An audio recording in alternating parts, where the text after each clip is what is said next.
अस्सलामुअलैकुम, मैं हूं फ़रहान अली और आप देख रहे हैं fully 5 world YouTube channel. Welcome to my video. तो फ्रेंड्स, आज की वीडियो का जो टॉपिक है वो तो आपने थंबनेल पर देख ही लिया है। तो फ्रेंड्स, आज हम इस वीडियो में आपको ये बताएंगे कि हमारे कोपेल कंपनी के एयर कंडीशनर के इंडोर के डिस्प्ले पर बहुत ज़्यादा देखा जाने वाला कॉमन एरर कोड EC जो एरर कोड है, ये हमारे कोपेल कंपनी के एयर कंडीशनर के इंडोर के डिस्प्ले पर किन पार्ट्स के मिस या ख़राब होने की सूरत में शो होता है। तो फ्रेंड्स, आज की ये वीडियो छोटी सी है लेकिन इंतहाई इंटरेस्टिंग होने वाली है। तो फ्रेंड्स, वीडियो को एंड तक वॉच करना और इसे कहीं से भी स्किप मत करना ताकि आपको इसकी सही से और अच्छे से समझ जो है वो आ सके।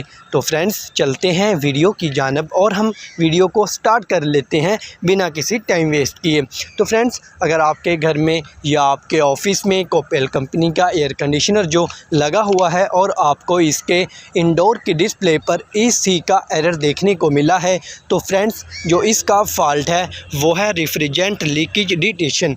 तो फ्रेंड्स, इसका मतलब ये है कि हमारे कोपेल कंपनी के एयर कंडीशनर में जो रेफ्रिजरेंट है, जो गैस है, अगर वो लीक हो चुकी है तो इस कंडीशन में हमारा जो कोपेल कंपनी का एयर कंडीशनर है, आपको इसके इंडोर की डिस्प्ले पर EC का एरर देखने को मिलेगा। तो फ्रेंड्स, अब आपको इसकी लीकेज को चेक करना होगा और वो कैसे, वो भी मैं आपको तफसील से समझा देता हूं। तो फ्रेंड्स, सबसे पहले तो आप गेज लेंथ के साथ इसकी जो गैस है, जो इसके अंदर रेफ्रिजरेंट है, वो आउटडोर में जो वाल लगा हुआ है वहां से आप चेक कर लें कि इसमें जो रेफ्रिजरेंट है वो बाकी कितनी बची है या बिल्कुल ही कम्प्लीटली इसमें से लीकेज हो चुकी है।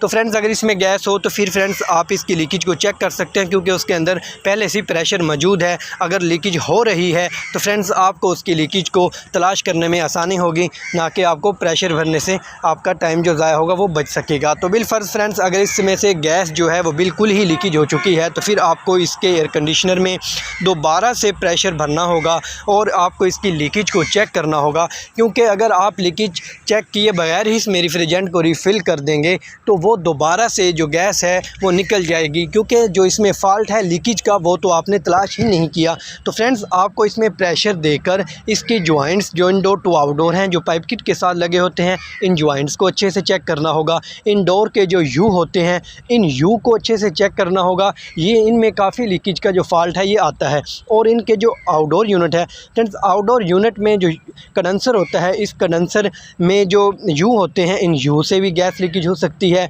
या जो कंप्रेसर के ऊपर डिस्चार्ज वाला और सेक्शन लाइन वाला जो पाइप है, यहाँ से भी जो गैस है ये लीकेज हो सकती है। फ्रेंड्स, आपको इसकी लीकेज को अच्छे से चेक करना होगा। जहाँ से आपको इसकी लीकेज मिले आपको उसे रिपेयर करना होगा, उस लीकेज को बंद करना होगा। तो फ्रेंड्स, जब आप इसकी लीकेज को ट्रेस कर लेंगे और फिर उसको बंद कर देंगे और इस तरह जब आप दोबारा से इसमें गैस जो है वो रिफ़िल करेंगे तो फ्रेंड्स, यकीनन से जब आप दोबारा अपने एयर कंडीशनर को ऑन करेंगे तो आपको इसके इंडोर की डिस्प्ले से EC का जो एरर है ये रिमूव होता हुआ नज़र आएगा, क्योंकि जो इसमें फॉल्ट था वो तो हमने ट्रेस कर लिया और हमने इसकी लीकेज को बंद करके दोबारा से गैस रिफ़िल की है। तो फ्रेंड्स, इस तरह जो हमारा एयर कंडीशनर है ये वापस अपने सही मोड में आ जाएगा।